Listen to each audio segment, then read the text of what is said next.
Hello guys. So, napapansin nyo kanina yung Senate hearing about sa PCSO. So, isa sa comment, nag-live ako kanina, di ba? Yung live ko is about Python script, no? To generate the time execution para sa pag pag-check ng computer kung kaya ba siyang i-check ang data within a minute. Check ko. Teka muna ha. Ito muna tapat sa tama yung yan. So, gumawa ako ng code. Pakita ko sa inyo yung code.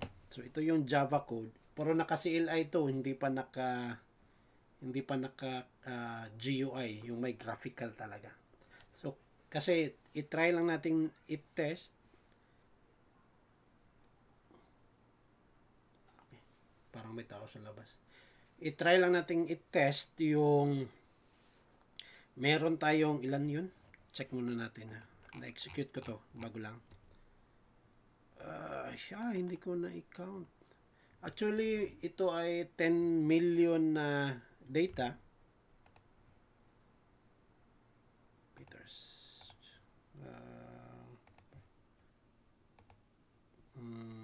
Battery. Ito. So, nakipapansin niyo it's around 500 MB. No? Kung i-open natin to, hindi to ma-open sa... check mo lang natin ha. Kung kaya ba ng CSV. Pero parang hindi eh. Kasi yung data dito is 10 million. Example, 10 million of rows, no? Na, yan, hindi siya ma-save. It's too large. Na-display pa naman. Ito yung data natin. Pero, putol siya. Putol.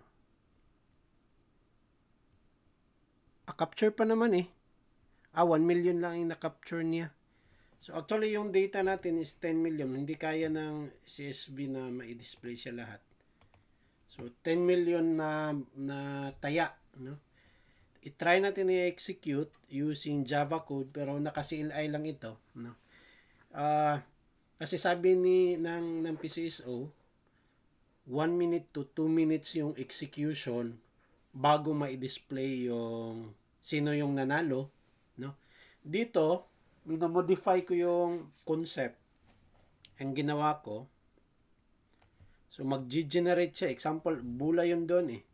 Pero dito, example, nag-generate tayo ng winning number. So, i-check ng system kung ilan yung nanalo sa jackpot, ilan yung nanalo sa 3 combinations, sa 4 combinations, at saka sa 5 combinations. And then, i-display niya yung execution time. Ito.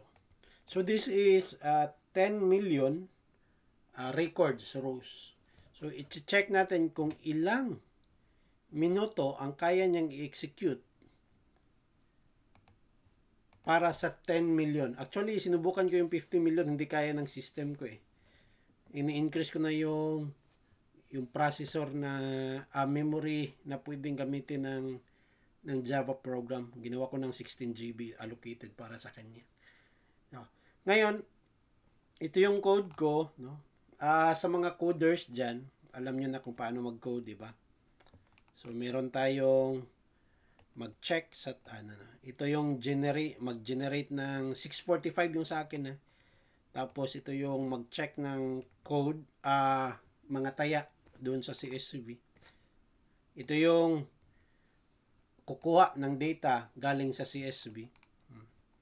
Ito yung mga list by batch. Ginawa ko siyang by batch kasi yung memory ng computer hindi niya kayang i-load lahat, 'di ba? Napapansin niyo pag i-open natin sa Excel file, hindi siya ma-load lahat, no? So, kasi may limit yung Excel rows. So 10 million hindi kaya niya. So sa memory hindi din kaya na i-load lahat yung 10 million. So ginawa ko by batch ya. Ang batch ko is dito. Nilalagay ko dito by batch. Batch size ko is 100,000 para hindi masyadong mag-ano. So mag maghang yung memory, ay yung computer natin. So, i-check niya by batch, kaya may mga method dito eh. Ito, line by line kukunin niya, yung galing sa file natin. Kasi naka-CSV siya. So, line per line. So, ito yung processing file. Okay, so, hindi ko to i-explain sa inyo too much yung code kasi yung i-try natin i-execute kung ma-execute ba natin within 1 minute, no? For 10 million of records. Yan. So, ito yung program. Run natin, ha? Run. So, nag-generate siya. Kung napapansin nyo sa baba, naglo-load siya, no? Yan. It's running. Hopefully, hindi siya magang. Yan. So, tumatakbo na siya. Yan. Yan yung mga winning ticket combinations. Kasi dinidisplay ko yung yan. So, yung execution niya, imagine 24 seconds lang. Ang dali, di ba? So, para talagang live na live kung gusto nilang baguhin yung system nila, kaya talaga yan. No? Kahit pa, 10 million na to eh. 10 million na to na taya, di ba? Yan. So, yung code, kayang mag-display within 24 seconds. So, may jackpot na 3. Randomize yung data ko sa CSV. Yung may 3 winning sa jackpot. Merong ilan? 239,000 sa 3 combination and so on. Sa 4, meron din yan eh. Saan na? Basta meron siya, no? 4 at saka 5 yan. Now, try nito i-execute muli. 24 seconds lang to. Execute natin kung ganito pa rin ba ang kalalabasan. So, iba naman yung number, di ba? Kasi ano to eh, randomize. So, while nagbola doon sa system, automatic na execute din sa program nila, ipapakita. Di-display din kasama yung in real time para wala talagang pag-iisip yung mga tao na may hukos-pokos. Automatic. Yan, 24 seconds pa rin, di ba? Yan. Actually, 23 lang siya something, 23.7. So, round off siya to 24 seconds. Yan. Check natin, run natin muli ha, para mapapansin nyo kung randomize ba talaga. So, 2 na lang nanalo. So, 25 to dito. Run natin ulit. 17 na siya. Kasi randomized to eh.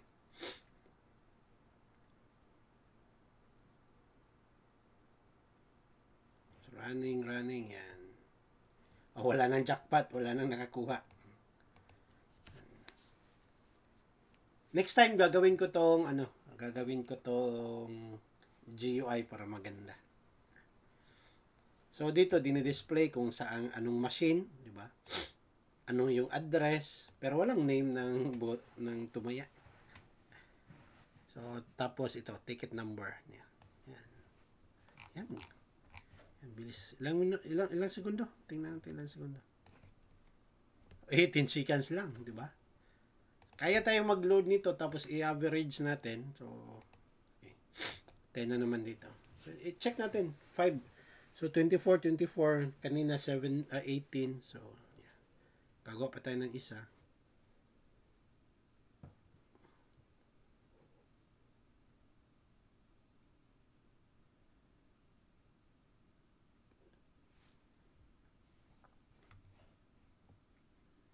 Hindi naman gumagamit yung PCSO ng mahihinang computer, di ba?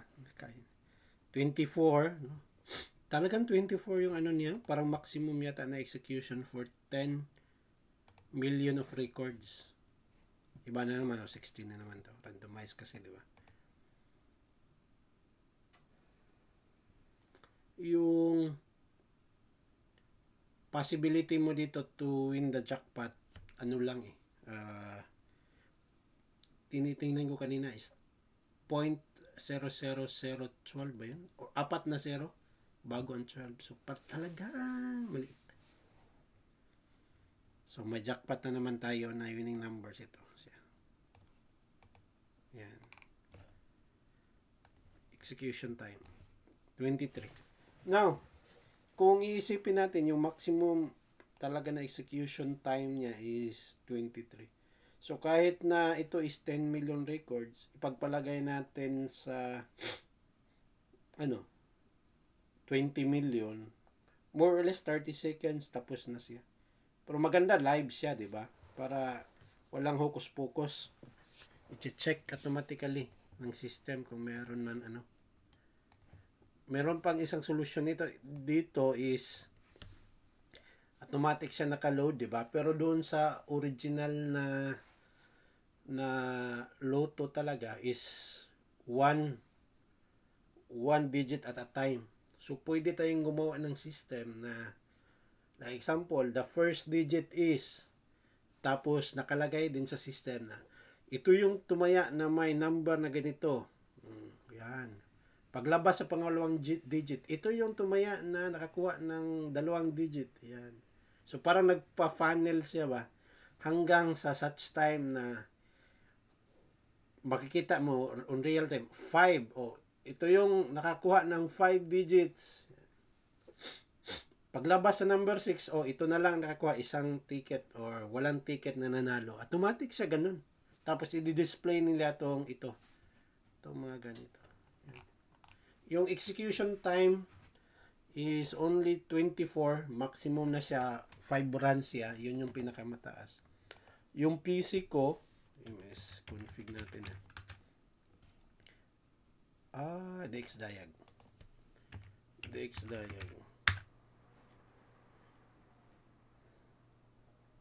Yung PC ko, gamit ko ay processor ko is AMD na 3.6 GHz, 12 core. Pero memory ko is 16 GB. Ang ginawa ko sa system, ina-allocate ko yung 16 GB pala ako. Minamaximize ko yung, hindi maganda to eh. Yan. So, 16 GB. Yung PCIe naman, hindi yan gagamit ng mahihina na computer. Kaya nilang gumamit ng HPC, yung high performance computing machine, no?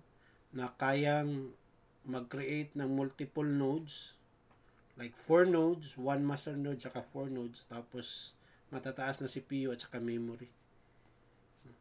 Kagaya ng yung ginagamit sa Pag-asa, yung mga ganyan. Kasi marami silang pera eh. So within a minute, within a second, kaya nilang i-display ang result. Dahan-dahan. So ito yung code natin. So next time, gagawa tayo ng GUI about sa PCSO na system. Hindi to PCSO na system lang, kinukuha lang natin yung concept niya. That's all guys. Kung gusto nyo humingi ng code, comment lang kayo dyan. At saka send nyo yung email nyo, isi-send ko sa inyo yung code. That's all guys. Please don't forget to subscribe our channel.